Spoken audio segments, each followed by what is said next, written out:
Hello student, welcome to Veenapani online classes. How are you? I hope you all are well. I am your math teacher. Today I will teach you exercise number 12.2. तो बच्चों मैंने कल के session में कहाँ तक पढ़ाया था? 4 क्वेश्चन तक। आज उसी के आगे हम लोग डिस्कशन करेंगे क्वेश्चन नंबर 5 से। तो देखते हैं क्वेश्चन नंबर 5 में क्या दिया हुआ है। तो चलिए पढ़ते हैं। Find the perimeter of a square whose length of each side is 24। Square का पेरीमीटर निकालना है जिसकी साइड हमें दी हुई है 24। तो चलिए हम करते हैं। तो सबसे पहले हम बना लेते हैं एक स्क्वायर। ये क्या बना लिया हमने? स्क्वायर। स्क्वायर को कोई भी नाम दे देते हैं, ABCD। इसकी लेंथ मतलब साइड, इसकी साइड क्या होती हैं? चारों साइड बराबर होती हैं। ये मैंने आपको पहले भी बता दिया है। स्क्वायर की साइड इक्वल होती हैं ऑल साइड। और इसकी साइड क्या दिया हुआ है? साइड दिया हुआ है 24 सेंटीमीटर। हमें निकालना क्या है? इसका पेरीमीटर। तो चलिए पेरीमीटर निकाल लेते हैं। पेरीमीटर ऑफ स्क्वायर, इसका फार्मूला क्या होता है बच्चों? मैंने पिछली क्लास में आप लोगों को बताया था। स्क्वायर का पेरीमीटर निकालने का फार्मूला क्या होता है? पेरीमीटर क्या होता है? चारों साइड्स का टोटल। तो इसकी चारों साइड इक्वल हैं, तो इसका फार्मूला क्या होगा? 4 टाइम्स ए। इसको हम साइड बोल देते हैं। इस मतलब ए को साइड बोल देते हैं, यानी कि भुजा इसकी। तो अब हम देख लेते हैं साइड कितना दिया हुआ है? 24। तो इस फार्मूले से हम निकाल लेते हैं। 4 इंटू साइड की जगह पर रख देते हैं 24। ये हमारी एक भुजा दी हुई है, तो चारों भुजाएं बराबर होती हैं। पेरीमीटर का फार्मूला ये होता है। अब इसको हम मल्टीप्लाई कर लेंगे, कितना आ जाएगा? 4 4 जा 6, ये आ गया 96 सेंटीमीटर। ये आ गया स्क्वायर का पेरीमीटर। बच्चों उसके बाद हम क्वेश्चन देखते हैं 6। चलिए 6 क्वेश्चन पढ़ लेते हैं। तो साथ में पढ़िए, देखिए 6 क्वेश्चन में क्या लिखा हुआ है। The side of 2 squares are, the side of 2 squares मतलब 2 स्क्वायर हैं, उनकी side in the ratio of 2:3। जो 2 स्क्वायर हैं उनकी साइड का स्क्वायर कैसे दिया हुआ है? उनका साइड का रेशियो दिया हुआ है। रेशियो कितना दिया हुआ है? 2:3। और निकालना क्या है? Find the ratio of their corresponding perimeters. Side का रेशियो दिया हुआ है 2 स्क्वायर का, और हमें निकालना क्या है? करेस्पॉन्डिंग पेरीमीटर्स, उसका रेशियो। तो चलिए बेटा करते हैं आगे। इसमें 2 स्क्वायर्स हैं। सबसे पहले हम 2 स्क्वायर बना लेते हैं। एक स्क्वायर ये हो गया, एक स्क्वायर ये हो गया। इनकी साइड कैसे दिया हुआ है हमें? रेशियो में। तो 2:3 दिया हुआ है। अगर कोई चीज़ रेशियो में दी होती है तो हमें उसको मान लिया जाता है। जैसे इसको हमने मान लिया साइड 1, इसको मान लिया हमने 2x, और इसको हमने मान लिया 3x। तो साइड, ये साइड सेकंड दूसरे स्क्वायर, ये फर्स्ट स्क्वायर है, इसका साइड हमने ले लिया 2x, इसका साइड हमने ले लिया 3x। 2 स्क्वायर के साइड का रेशियो दिया हुआ है। तो चलिए अब इसके पेरीमीटर का फार्मूला लगा देते हैं।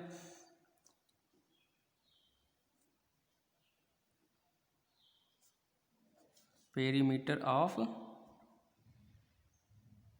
स्क्वायर, इसका फार्मूला क्या होता है बेटा? 4 इंटू साइड, ये फार्मूला हो गया। तो हमें क्या करना है? इसका रेशियो निकालना है।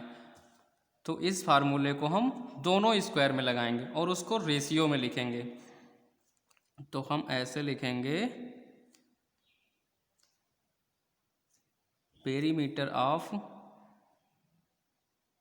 स्क्वायर फर्स्ट, उसके अपान में लिखेंगे पेरीमीटर ऑफ स्क्वायर सेकेंड। ये फर्स्ट हो गया, ये सेकंड हो गया। अब हम फार्मूला लगा देते हैं दोनों में। 4 इंटू पहले वाले की साइड क्या दिया हुआ है 2x अपान 4 इंटू दूसरे वाले की साइड क्या दिया हुआ है 3x। तो चलिए अब इसको हम सॉल्व कर लेते हैं।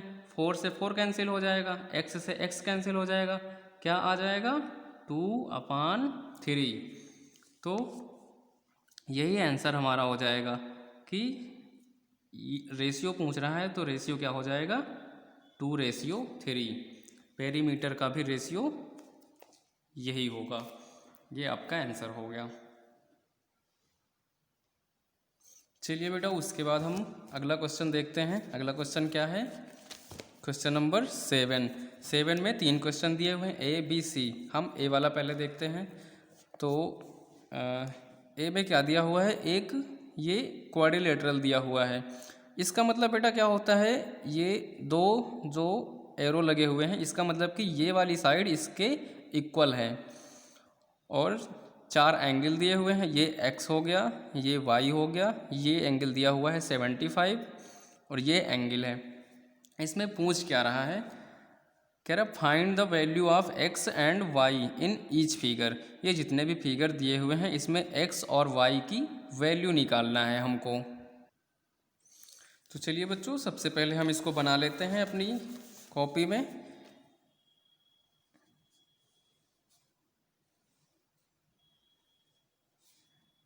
A B C D, ये हो गया y एंगल, ये हो गया x, ये एंगल दिया हुआ है हमको 75 और ये एरो लगा हुआ है, इसका मतलब ये वाली भुजा और ये वाली भुजा इक्वल हैं। चलिए इसमें हमको x और y के वैल्यू निकालना है। सबसे पहले इसमें देखते हैं, कोई भी ये क्वाड्रिलेटरल है, इसके एडजेसेंट जो एंगल होते हैं वो किसके इक्वल होते हैं, इनका अगर टोटल करेंगे तो वो 180 के इक्वल आना चाहिए। एडजेसेंट एंगल का टोटल अगर हम करेंगे तो ये 180 के बराबर आना चाहिए। और चलिए हम वो फार्मूला लगा देते हैं, इनको टोटल कर लेते हैं। y प्लस 75 इक्वल टू किसके होना चाहिए 180 के। अब यहाँ से हम y की वैल्यू निकाल लेते हैं, 75 को उधर भेज देंगे, y इक्वल टू कितना आ गया, इसको माइनस कर लेंगे 105, ये 105 आ गया, 105, ये y का वैल्यू आ गया। अब हमें x की वैल्यू निकालनी है। x की वैल्यू क्या होगी बेटा, ये जो d ये एंगल जो दिया हुआ है 75 ये इसके ही इक्वल होगा।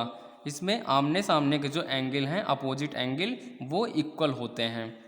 तो x इक्वल टू कितना हो जाएगा, एंगल d जो दिया है 75, तो हमें x की वैल्यू भी आ गई 75 और y की वैल्यू आ गई 105 डिग्री। ठीक है बेटा, ये आंसर हो गया आपका। अब बी वाला क्वेश्चन देख लेते हैं। बी आप क्वेश्चन देखिए, इसमें इसको हम बना के आपको क्वेश्चन दिया हुआ है एक, ये भी क्वाड्रिलेटरल दिया हुआ है,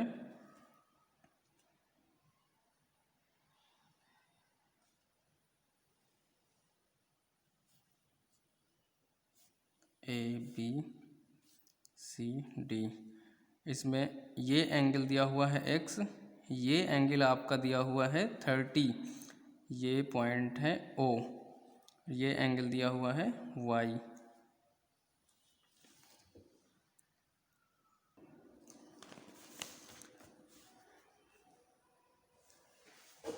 चलिए बेटा इसको हम देखते हैं। इसमें सबसे पहले हम ये देखते हैं कि ये जो बाइसेक्ट कर रहा है, परपेंडिकुलर कर रहा है, AC और BD, AC and BD bisect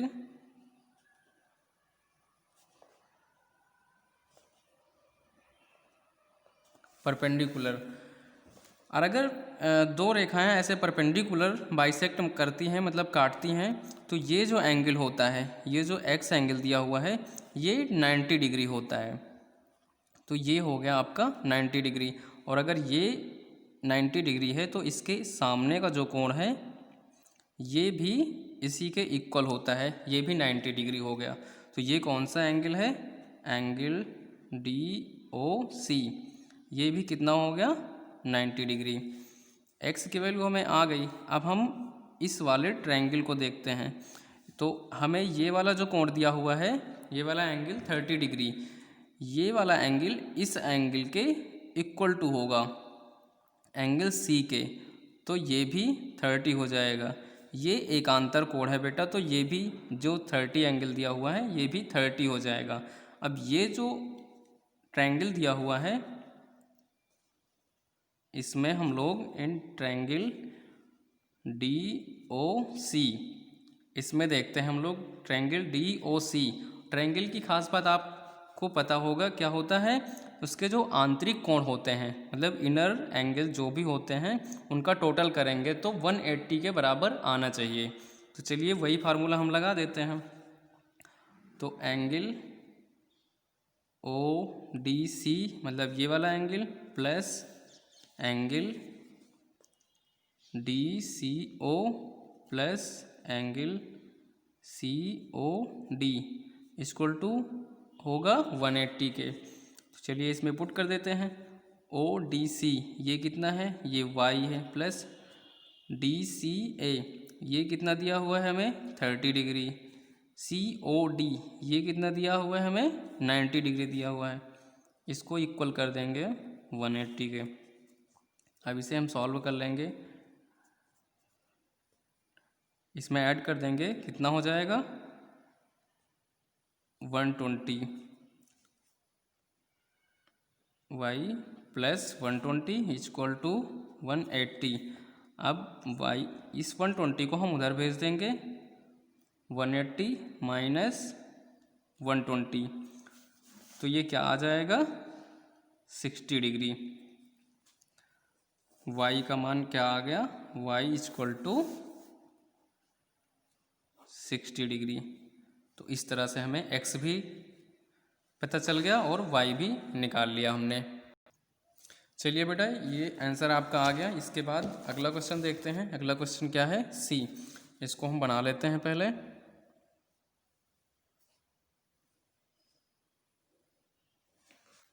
ये हो गया आपका क्वाड्रिलेटरल ABCD। इसमें क्या दिया हुआ है? इसकी चारों भुजाएं बराबर हैं, ये साइड्स ऐसे दिया हुआ है, इसका मतलब यही होता है। इसमें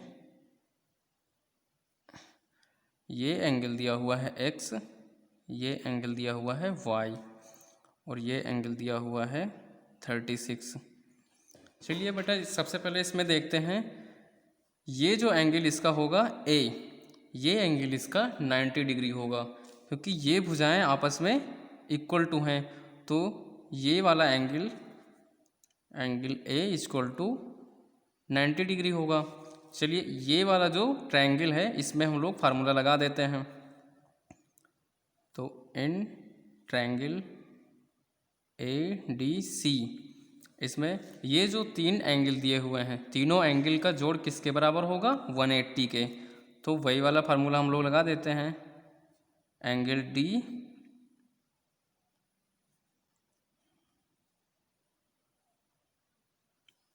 D का ये 36 प्लस ये एंगल कितना होगा? ये आपका 90 हो जाएगा, तो इसको हमने 90 रख लिया, प्लस ये x हो गया, इक्वल टू किसके होगा? 180 के। तो इसको सॉल्व कर लेते हैं। 36 प्लस 90 कितना हो गया?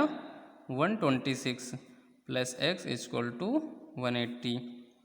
x इक्वल टू ये उधर माइनस में चला जाएगा, 180 माइनस 126, तो x इक्वल टू कितना आ गया बेटा? माइनस कर लो इसको, 10 में से 6 गया 4, 54। ये 54 डिग्री आ गया आपका x। उसके बाद क्या करते हैं हम? x हमारा आ गया 54। उसके बाद हमें y निकालना है, तो हम ये देखते हैं ये वाला जो एंगल है, ये वाला एंगल 90 था और ये वाला एंगल भी टोटल कितना होगा 90। एंगल B भी कितना होगा 90। तो ये वाला एंगल हमें दिया हुआ है 54 और ये वाला एंगल हमें निकालना है। ये वाला एंगल कितना होगा 90 और हमें x दिया हुआ है 54, हमने निकाल लिया है। अब हमें y निकालना है, तो इन दोनों एंगल का जो जोड़ होगा वो 90 के बराबर होगा। चलिए देख लेते हैं। Angle x plus angle y equal to कितने बराबर होगा 90 डिग्री के। अब एंगल x का वैल्यू हम लोग रख देते हैं 54 plus angle y equal to 90। तो एंगल y 90 माइनस 54, 90 से 54 माइनस कर देंगे तो कितना आ जाएगा, 10 में से 4 गए 6, यहाँ बचा 7, 7 से 5 गया 26।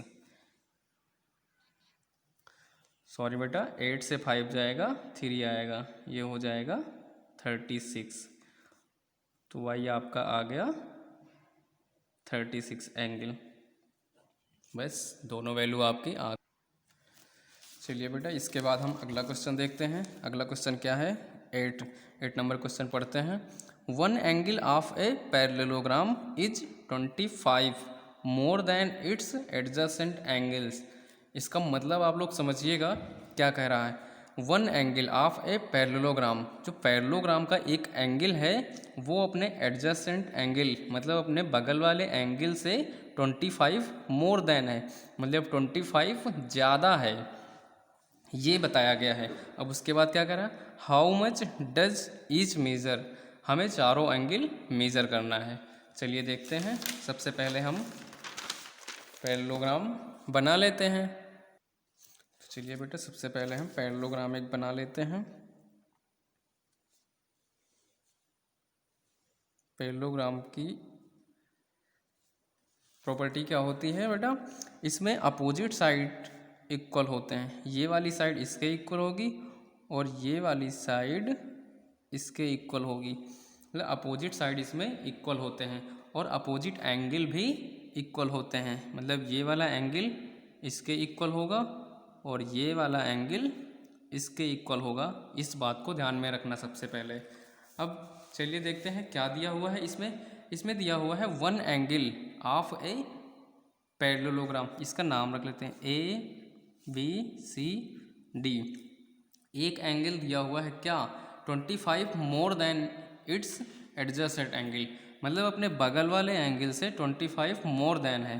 तो चलिए इस एंगल को अगर हम मान लेते हैं x, एंगल D को अगर हम मान लेते हैं x, तो ये वाला एंगल इसके बगल वाला एंगल मतलब ये कितना हो जाएगा x प्लस 25, ये दिया हुआ है। तो एंगल A इक्वल टू हो जाएगा x प्लस 25।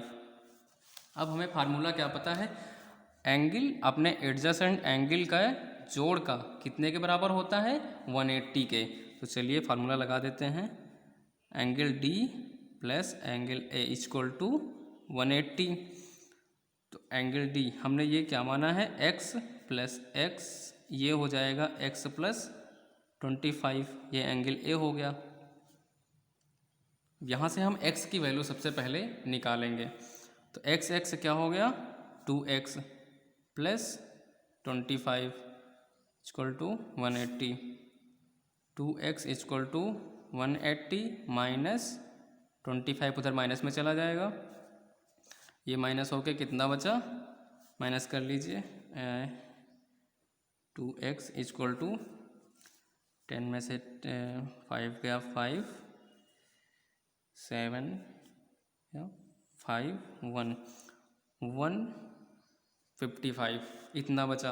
अब x की वैल्यू यहाँ से निकालेंगे हम 155/2, ये कितना आ गया 77.5 आ रहा है। ये हमें x की वैल्यू मिल गई। मतलब हमें एक एंगल मिल गया। अब हमें ये एंगल हो गया D इक्वल टू 77 प्लस 0.5। अब हम एंगल A निकाल लेते हैं क्योंकि x की वैल्यू हमें पता है, और एंगल A हो जाएगा x प्लस 25, x प्लस 25। तो x की वैल्यू हम लोग रखेंगे जैसे ही 77.5 प्लस 25, ऐड कर लेते हैं इसको, कितना आ गया एंगल A, इसको हम ऐड कर लेते हैं 77.5 25, तो पॉइंट के नीचे ज़ीरो लगाएंगे, कितना आएगा 5 7 5 12 2 हासिला 1 कैरी 1 आएगा, 7 2 9 1 कैरी 102.5। ये आपका एंगल A आ गया। इसके बाद देखते हैं हम लोग, हमें दो एंगल पता चल गया। इसके बाद क्या होता है बेटा, ये वाला एंगल हमें पता चल गया 77.5 और ये वाला एंगल क्या हो गया 102.5। तो हमने क्या बताया था, पैरेललोग्राम में क्या होता है, अपोजिट एंगल इक्वल टू होते हैं। तो हमें ये एंगल आ गया, ये एंगल, तो हम इसके सामने वाले एंगल को, ये इक्वल टू होते हैं, तो ये एंगल भी हो जाएगा 77.5 और ये वाला एंगल इसके इक्वल टू हो जाएगा, ये हो जाएगा 102.5। इस तरह से हम एंगल C को क्या लिख देंगे 102.5 डिग्री, और एंगल B हमारा क्या हो जाएगा एंगल D के इक्वल टू, तो 77.5। ये बेटा आपका आंसर हो गया। ठीक है बेटा, आज यहीं तक, अगले सेशन में अगला क्वेश्चन बताएंगे, यहाँ तक आप लोग कर लीजिएगा। Thank you.